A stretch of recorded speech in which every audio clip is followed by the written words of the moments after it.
दंडवत गोविंद गुरु वंदो अभिजन सोए। पहले भय प्रणाम तिन नमो जो आगे होए।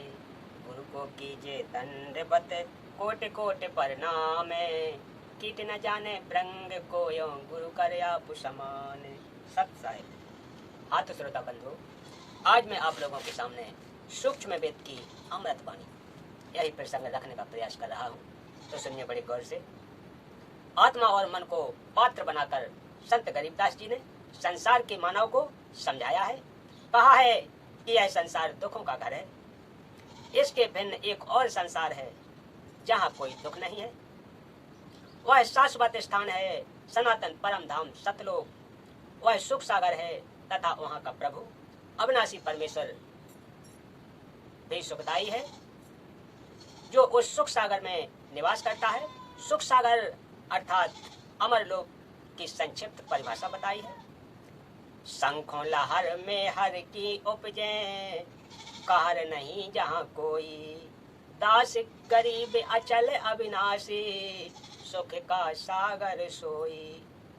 जिस समय मैं अकेला होता हूँ तो कभी कभी ऐसी हिलोर अंदर से उठती है। उस समय सब अपने से लगते हैं। चाहे किसी ने मुझे कितना ही कष्ट दे रखा हो, उसके प्रति द्वेष भावना नहीं रहती। सब पर दया भाव बन जाता है। यह स्थिति कुछ मिनट ही रहती है। उसको मेहर की लहर कहा है। सतलोक अर्थात सनातन परम धाम में जाने के पश्चात प्रत्येक प्राणी को इतना आनंद आता है। वहां पर ऐसी असंख्य लहरें आत्मा में उठती रहती हैं। जब वह लहर मेरी आत्मा से हट जाती है तो वही दुखमय स्थिति प्रारंभ हो जाती है। उसने ऐसा क्यों कहा? वह व्यक्ति अच्छा नहीं है, वो हानि हो गई, यह हो गया, वह हो गया। यह कहर यानी दुख की लहर कहीं कही जाती है। उस सतलोक में असंख्य लहर में हर दया की उठती है। वहाँ कोई कहर यानी भयंकर दुख नहीं है। वैसे तो सतलोक में कोई दुख नहीं है। कहर का अर्थ भयंकर कष्ट होता है। जैसे एक गांव में आपसी रंजिश के चलते विरोधियों ने दूसरे पक्ष के एक परिवार के 3 सदस्यों की हत्या कर दी। कहीं पर भूकंप के कारण हजारों व्यक्ति मर जाते हैं। उसे कहते हैं कहर टूट पड़ा या कहर कर दिया। ऊपर लिखी वाणी में सुख सागर की परिभाषा संक्षिप्त में बताई है। कहा है कि वह अमर लोक अचल अविनाशी अर्थात कहीं चलायमान नहीं है, कभी ध्वस्त नहीं होता तथा वहाँ रहने वाला परमेश्वर अविनाशी है। वह स्थान तथा परमेश्वर सुख का समंदर है।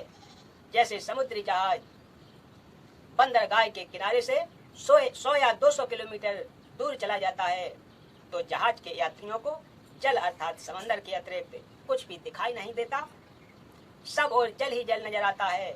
इसी प्रकार सतलोक में सुख के अतिरिक्त कुछ भी नहीं है, अर्थात कोई दुख नहीं है। मन तू चल रे सुख के सागर, जहाँ शब्द सिंधु रत्नाकर। कोटि जन्म तो भ्रमित होंगे, कुछ नहीं हाथ लगा रे। ऊकर सोकर खर भया बोरे, कौआ हंसे बुगारे। परमेश्वर कबीर जी ने अपनी अच्छी आत्मा संत गरीबदास जी को सूक्ष्म वेद समझाया। उसको संत गरीबदास जी ने आत्मा तथा मन को पात्र बनाकर विश्व के मानव को काल ब्रह्म के लोक का कष्ट तथा सतलोक का सुख बताकर उस परम धाम में चलने के लिए साधना जो शास्त्रोक्त है करने की प्रेरणा की है। मन तू चल रे सुख के सागर अर्थात हे मन तू सनातन परम धाम में चल। शब्द को अविनाशी अर्थ दिया है क्योंकि शब्द नष्ट नहीं होता, इसलिए शब्द का अर्थ है अविनाशीपन।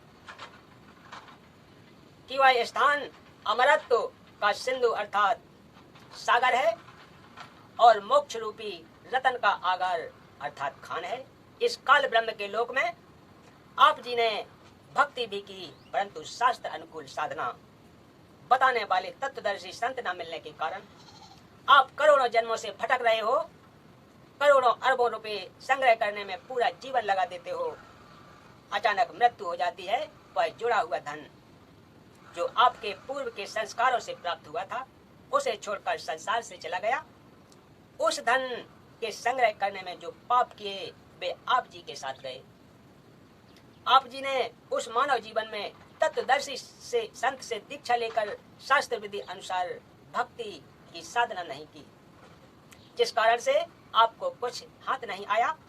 पूर्व के पुण्यों के बदले धन ले लिया, वह धन यहीं रह गया, आपको कुछ भी नहीं मिला। आपको मिले धन संग्रह तथा भक्ति शास्त्र अनुकूल न करने के पाप। कोटि जन्म तू राजा कीना, मिटी न मन की आशा, भिक्षुक होकर दर दर ढांढा, मिला न निर्गुण राशा। हे मानव, आप जी ने काल ब्रह्म की कठिन से कठिन तपस्या की, घर त्याग कर जंगल में निवास किया, फिर भिक्षा प्राप्ति के लिए गांव व नगर में घर घर के द्वार पर हारिया अर्थात घूमा।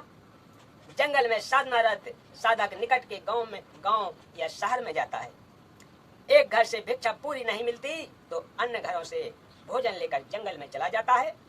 कभी कभी तो साधक एक दिन भिक्षा मांग कर लाते हैं, उसी से 2-3 दिन निर्वाह करते हैं। रोटियों को पतले कपड़े, रुमाल जैसे कपड़े को छालना कहते हैं, छाले में लपेटकर वृक्ष की टहनियों से बांध देते थे।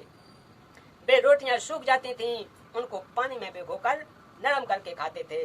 वे प्रतिदिन भिक्षा मांगने जाने में जो समय व्यर्थ होता था, उसकी बचत करके उस समय को काल ब्रह्म की साधना में लगाते थे। भावार्थ है कि जन्म मरण से छुटकारा पाने के लिए अर्थात पूर्ण मोक्ष प्राप्ति के लिए वेदों में वर्णित विधि तथा लोक वेद से घोर तप करते थे।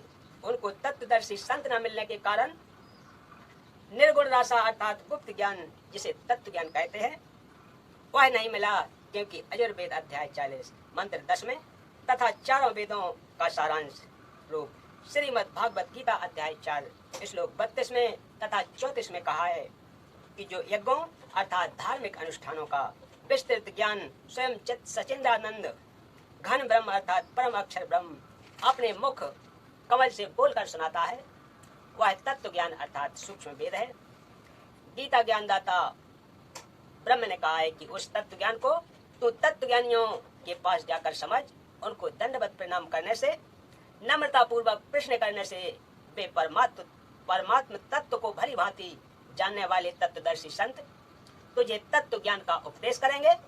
इससे सिद्ध हुआ कि तत्व ज्ञान न वेदों में है और न ही गीता शास्त्र में। यदि होता तो यह अध्याय और बोल देता, कह देता कि तत्व ज्ञान उस अध्याय में पढ़े। संत गरीबदास जी ने मन के बहाने मानव शरीरधारी प्राणियों को समझाया है कि वह निर्गुण राशा अर्थात तत्व ज्ञान न मिलने के कारण काल ब्रह्म की साधना करके आप जी करोड़ों जन्मों में राजा बने, फिर भी मन की इच्छा समाप्त नहीं हुई, क्योंकि राजा सोचता है कि स्वर्ग में सुख है, यहाँ राजा में कोई सुख चैन नहीं है, शांति नहीं है। निर्गुण का अर्थ है कि वह वस्तु तो है परंतु उसका लाभ नहीं मिल रहा। वृक्ष के बीज में फल तथा निर्गुण वृक्ष निर्गुण रूप में है, उस बीज को मिट्टी में बीज कर सिंचाई करके वह सर्गुण वस्तु वृक्ष को फल प्राप्त की जाती है। यह ज्ञान न होने से आम के फल व छाया से वंचित रह जाते हैं। सूक्ष्म वेद में परमेश्वर कबीर जी ने कहा है, कबीर नौ मन सूते उलझिया, ऋषि रहे झक मार, सतगुरु ऐसा सुलझा दे, उलझे ना दूजी बार। परमेश्वर कबीर जी ने कहा है कि अध्यात्म ज्ञान रूपी 9 मन सूत उलझा हुआ है। 1 किलोग्राम उलझे हुए सूत को सीधा करने में 1 दिन से भी अधिक जुलाहों का लग जाता था। यदि सुलझाते समय धागा टूट जाता तो कपड़े में गांठ लग जाती। गांठ गठीले कपड़े को कोई मोल नहीं लेता, इसलिए परमेश्वर कबीर जुलाहे ने जुलाहों का इस सटीक उदाहरण बताकर समझाया है कि अधिक उलझे हुए सूत को कोई नहीं सुलझाता था। आध्यात्म ज्ञान उसी 9 मन उलझे हुए सूत के समान है, जिसको सतगुरु अर्थात तत्वदर्शी संत ऐसा सुलझा देगा जो पुनः नहीं उलझेगा। बिना सुलझे अध्यात्म ज्ञान के आधार से अर्थात लोकवेद